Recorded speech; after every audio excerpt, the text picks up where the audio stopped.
कहते हैं जब जब इस धरती पर पाप हद से ज्यादा बढ़ जाता है, तब तब धर्म की रक्षा के लिए ईश्वर खुद धरती पर आते हैं।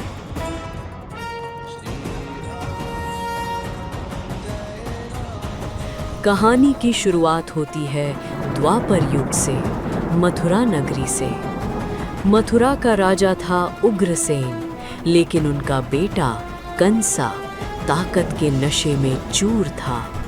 उसने अपने ही पिता को जेल में डाल दिया और खुद मथुरा का राजा बन बैठा।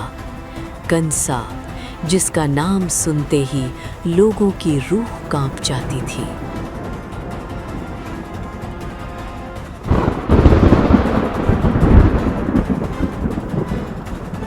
लेकिन हर बुराई का अंत तय होता है। कंसा अपनी चचेरी बहन देवकी से बहुत प्यार करता था। जब देवकी की शादी वासुदेव से हुई तो कंसा खुद सारथी बनकर उन्हें रथ में ले जा रहा था। सब कुछ कितना खुशहाल था। लेकिन तभी अचानक आसमान से एक भयंकर आकाशवाणी हुई। मूर्ख कंसा, तू जिसे इतने प्रेम से विदा कर रहा है, उसी की 8वीं संतान तेरा काल बनेगी। ये सुनते ही कंसा का क्रोध भड़क उठा। ये सुनते ही कंसा का प्यार नफरत में बदल गया। उसने अपनी तलवार निकाली और देवकी की तरफ लपका। अगर ये देवकी ही नहीं रहेगी तो इसका अधवान पुत्र कहाँ से आएगा? मैं अभी इसका अंत कर देता हूँ। रुकिए महाराज, ये आपकी छोटी बहन है। इसे आपको मारने से आपको पाप लगेगा। मैं आपको वचन देता हूँ, मेरी जो भी संतान होगी मैं खुद उसे आपके हवाले कर दूंगा, पर कृपया देवकी को मत मारिए। वासुदेव बीच में आ गए और वचन दिया कि वो अपनी हर संतान कंसा को सौंप देंगे। वक्त बीतता गया। देवकी ने एक के बाद एक 6 पुत्रों को जन्म दिया, लेकिन जैसे ही बच्चा पैदा होता, निर्दयी कंसा वहां आ जाता और उन्हें मार देता। बचाओ! नहीं, मेरे बच्चे को मत लो। हाँ। माँ की ममता रोती रही, पिता गिड़गिड़ाते रहे। 6 पुत्रों की मौत के बाद मथुरा अब और भी उदास थी। लेकिन कंसा नहीं जानता था कि जिसे वो रोकने की कोशिश कर रहा है, वही उसके अंत का कारण बनेगा। अब बारी थी 8वें गर्भ की। वासुदेव, क्या होगा हमारे बच्चे के साथ? वो सुरक्षित रहेगा देवकी। भगवान ने कहा है स्वचा।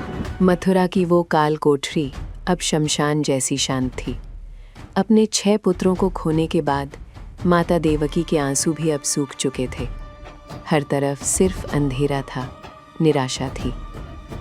समय का पहिया घूमा और देवकी 7वीं बार गर्भवती हुई। लेकिन इस बार कुछ अलग था। ये कोई साधारण जीव नहीं था।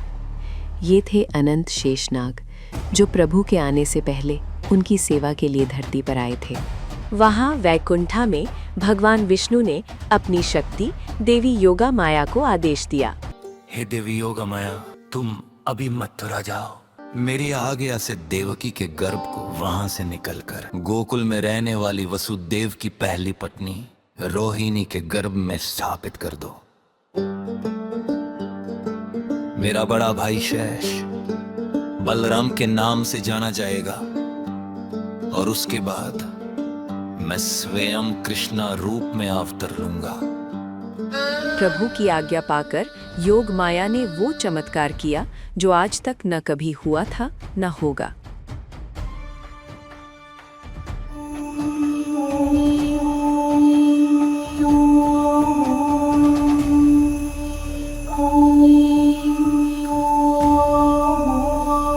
एक दिव्य ज्योति देवकी के शरीर से निकली, दीवारों को पार करती हुई मथुरा से दूर गोकुल नगरी की तरफ बढ़ी। गोकुल में नंद बाबा के मित्र के घर रोहिणी रहती थी। अचानक नींद में उन्हें एक झटका लगा। उन्हें महसूस हुआ कि उनके गर्भ में एक नया जीवन आ गया है। ये वही 7वां बच्चा था, बलराम, जो संकेशन विद्या से एक माँ से दूसरी माँ के पास पहुँच गया। उधर मथुरा में जब देवकी की आंख खुली तो उन्हें अपना गर्भ खाली महसूस हुआ। उन्हें लगा कि शायद डर और दुख के कारण उनका बच्चा गिर गया है। वो फूट फूट कर रोने लगी। हे ईश्वर, क्या मेरी किस्मत में एक भी बच्चे का सुख नहीं लिखा? मेरा 7वां पुत्र भी मुझे छोड़कर चला गया। ये खबर आग की तरह कांसा तक पहुंची। महाराज, महाराज, एक खुशखबरी है। देवकी का 7वां गर्भ गिर गया। बच्चा पैदा होने से पहले ही मर गया। ये सुनकर कंसा की खुशी का ठिकाना न रहा। वो जोर जोर से हंसने लगा। देखा मेरे डर से उस बच्चे ने पैदा होने से पहले ही दुम तोड़ दिया। अब बस एक और, सिर्फ वो 8वां बच्चा है। लेकिन कांसा भूल गया था कि तूफान आने से पहले की शांति सबसे खतरनाक होती है। समय बीता और वो घड़ी आ गई। देवकी 8वीं बार गर्भवती हुई, लेकिन इस बार नजारा कुछ और ही था। देवकी का चेहरा सूरज की तरह चमकने लगा। कालकोठी का अंधेरा उस तेज के आगे हार मान गया। वासुदेव समझ गए कि स्वयं नारायण आने वाले हैं।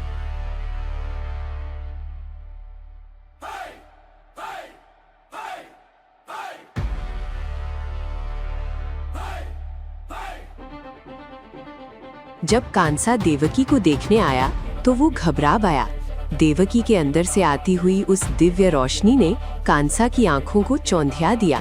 उसे वहां खड़ा भी नहीं हो रहा था। ये रोशनी क्या है?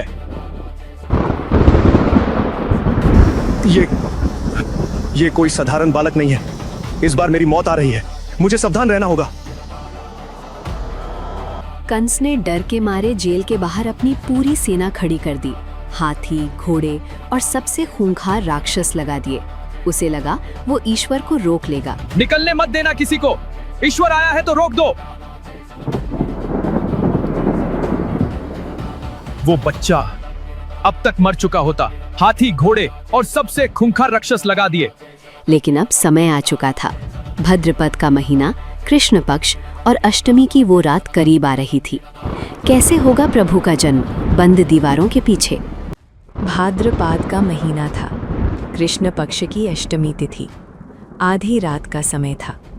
बाहर घंघोर वर्षा हो रही थी, मानो आसमान आज धरती के पाप धोना चाहता हो। पूरी मथुरा नगरी गहरी नींद में सो रही थी। लेकिन मथुरा की जेल में 2 लोग जाग रहे थे, देवकी और वासुदेव। उनकी आंखें उस घड़ी का इंतजार कर रही थीं जो सृष्टि का इतिहास बदलने वाली थी। तभी रोहिणी नक्षत्र निकला। घड़ी की सुइयां वहीं रुक गईं। हवाओं ने अपना रुख बदल लिया और अचानक जेल का अंधेरा एक पल में गायब हो गया। वहां स्वयं भगवान विष्णु अपने चतुर्भुज रूप में प्रकट हुए।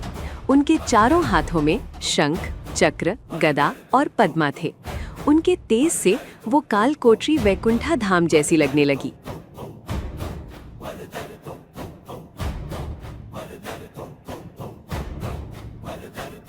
ना शस्त्र काट पाए,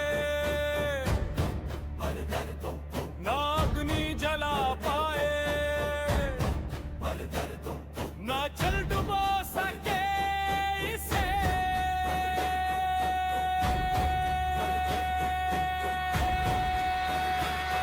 ना वायु सुखा पाए। ये आत्मा अमर है, ये आत्मा जल है, तू व्यर्थ चिंता करता क्यों मौत से डरे है। हे पार्थ रथ को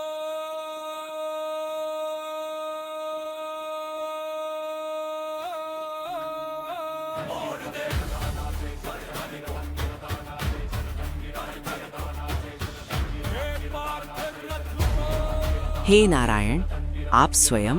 हम धन्य हो गए प्रभु, हम धन्य हो गए। माता देवकी, पिता वासुदेव, मैंने अपने वचन के अनुसार तुम्हारे पुत्र के रूप में जन्म लेने का निर्णय लिया है। मैं अब एक नन्हे शिशु, बेबी का रूप ले लूंगा। वासुदेव, जैसे ही मैं शिशु बनूं, मुझे तुरंत यहाँ से ले जाना। मुझे गोकुल में नंद बाबा के घर छोड़ाना और वहाँ यशोदा के पास जो कन्या जन्मी है उसे यहाँ ले आना। किंतु प्रभु, ये कैसे संभव है?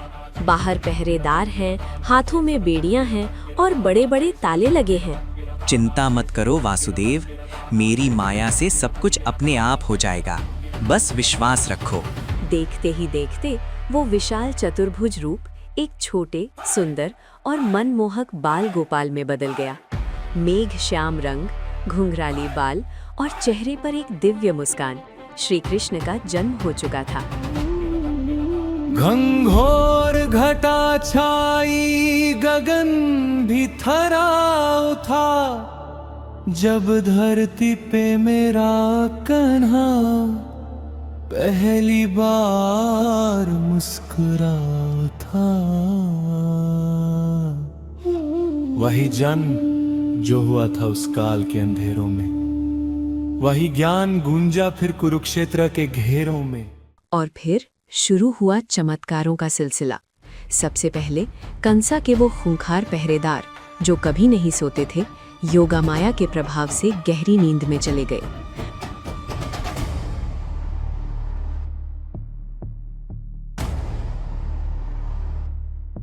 वासुदेव और देवकी के हाथों और पैरों की बेड़ियां खनक करके जमीन पर गिर गईं।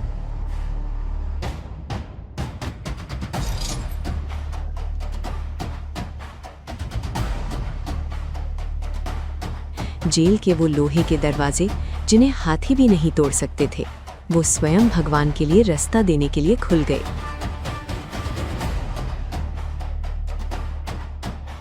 वासुदेव समझ गए कि समय कम है। उन्होंने वहां पड़ी एक बांस की टोकरी उठाई। माता देवकी का दिल नहीं मान रहा था अपने जिगर के टुकड़े को दूर करने का, लेकिन उन्होंने पत्थर दिल करके गोविंदा को उस टोकरी में लिटाया और अपने सर पर उठा लिया। समय कम है।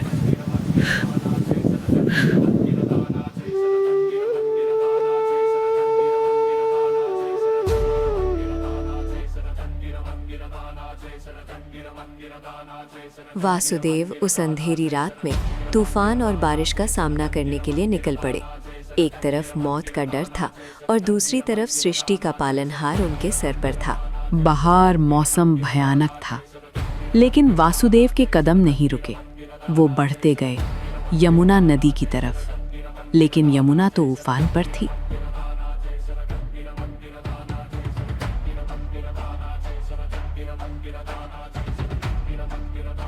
क्या वासुदेव इस प्रलय जैसी बारिश में नदी पार कर पाएंगे या कांसा को खबर लग जाएगी? वासुदेव बढ़ते हुए यमुना नदी के किनारे पहुंच गए, लेकिन सामने का दृश्य दिल दहला देने वाला था। यमुना उफान पर थी। लहरें ऐसे उठ रही थीं जैसे आज सब कुछ डुबा देंगी। यमुना उफान पर, लहरें जैसे प्रलय ला रही,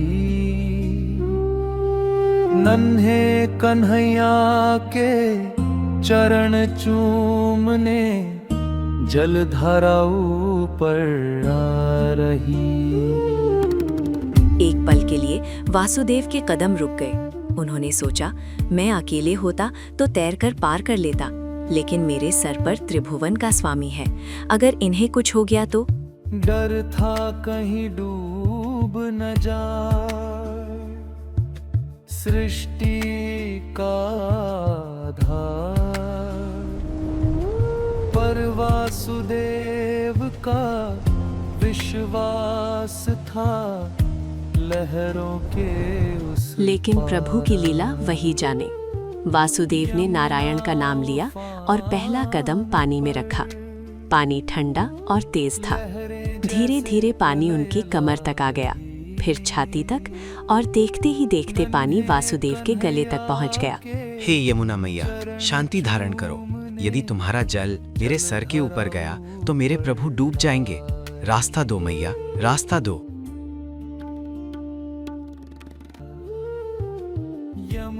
यमुना का जल बढ़ता ही जा रहा था।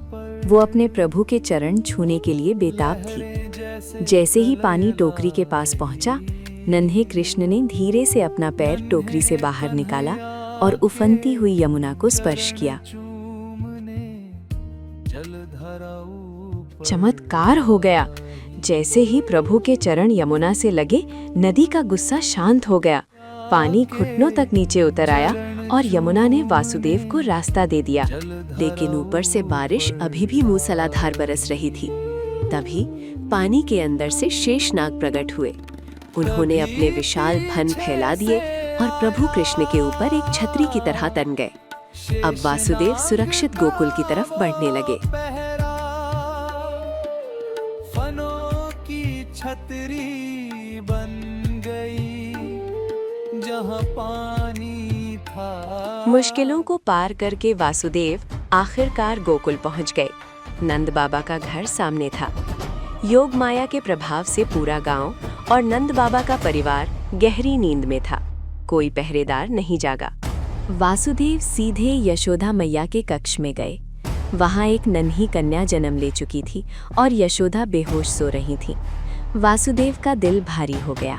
उन्होंने अपने कलेजे के टुकड़े अपने पुत्र कृष्ण को यशोदा की गोद में लिटा दिया और वहां से उस नन्ही कन्या को उठाकर टोकरी में रख लिया। अदला बदली पूरी हो चुकी थी। वासुदेव तेजी से वापस मथुरा लौटे। जेल में पहुंचते ही उन्होंने उस कन्या को देवकी के बगल में लिटा दिया। जैसे ही वो अपनी जगह बैठे, खटाक, बेड़ियां वापस उनके हाथों में लग गई। दरवाजे खुद ब खुद बंद हो गए और ताले लग गए।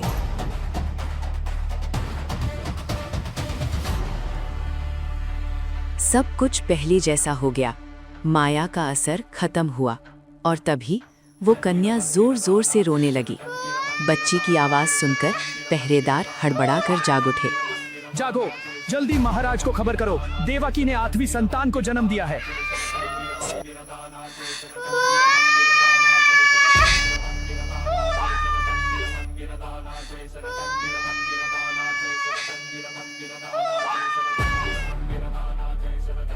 कंसा की मौत यानी कृष्ण अब गोकुल में सुरक्षित हैं।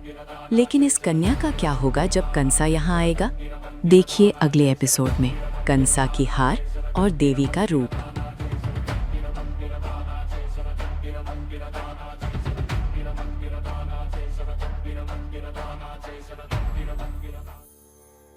हे कृष्ण, तुम ही मेरे आराध्य हो।